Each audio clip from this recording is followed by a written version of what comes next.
Leitura do Princípio Divino, capítulo 6. O Segundo Advento. Parte 1.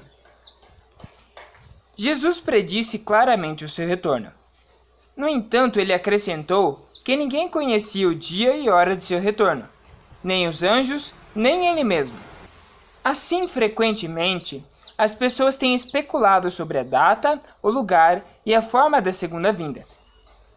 Não obstante, podemos deduzir a partir das seguintes palavras de Jesus: porém, daquele dia e hora ninguém sabe, nem os anjos do céu, nem o Filho, mas unicamente meu Pai.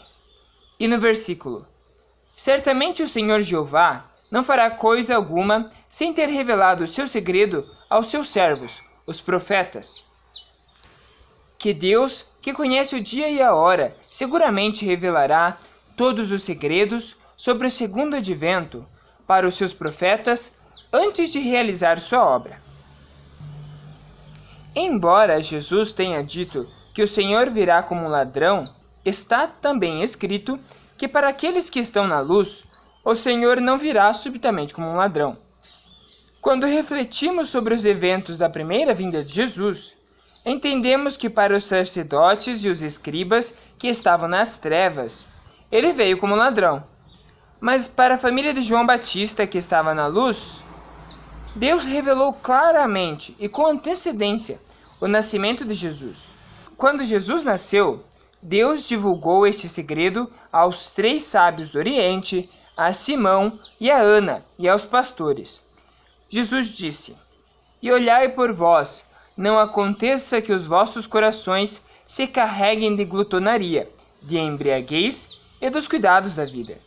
E venha sobre vós de improviso aquele dia, porque virá como um laço sobre todos os que habitam na face de toda a terra. Vigiai, pois em todo o tempo, orando para que sejais ávidos por dignos de evitar todas essas coisas, que hão de acontecer e de estar em pé diante do Filho do Homem. Assim, Jesus sugeriu firmemente que o segredo sobre o momento, o lugar e a maneira de seu retorno será revelado às pessoas de fé que estiverem vigilantes e que estarão preparadas para o dia do segundo advento. Na providência da restauração, Deus sempre revelou para os seus profetas o que faria antes de executá-lo.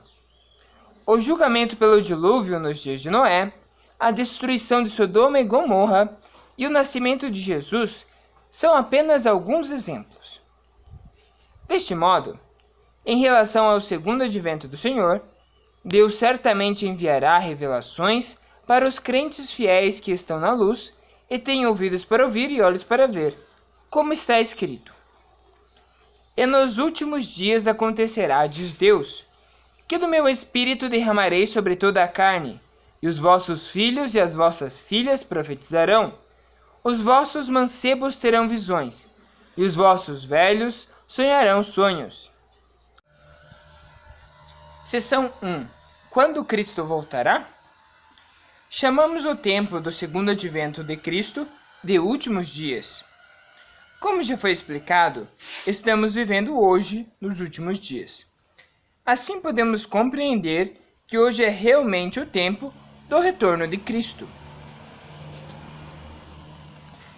Do ponto de vista da história providencial, Jesus veio na conclusão do período de 2000 anos da Idade do Velho Testamento, a Idade da Providência da Restauração.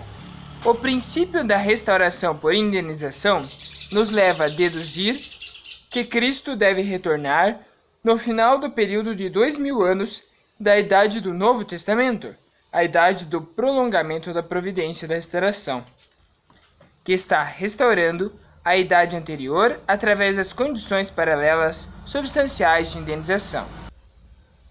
Como foi discutido em detalhes no estudo referente à Primeira Guerra Mundial, logo após a derrota da Alemanha e do Kaiser, o protótipo do Adão do lado de Satanás, Stalin, o modelo de Cristo do segundo advento do lado de Satanás, surgiu para edificar o mundo comunista. Isto significou que estava se aproximando o tempo em que Cristo retornaria e restauraria por indenização o mundo ideal caracterizado pela interdependência, prosperidade mútua e valores universalmente compartilhados. Podemos assim concluir que o período do Segundo Advento começou logo após o final da Primeira Guerra Mundial. Seção 2. Como Cristo voltará?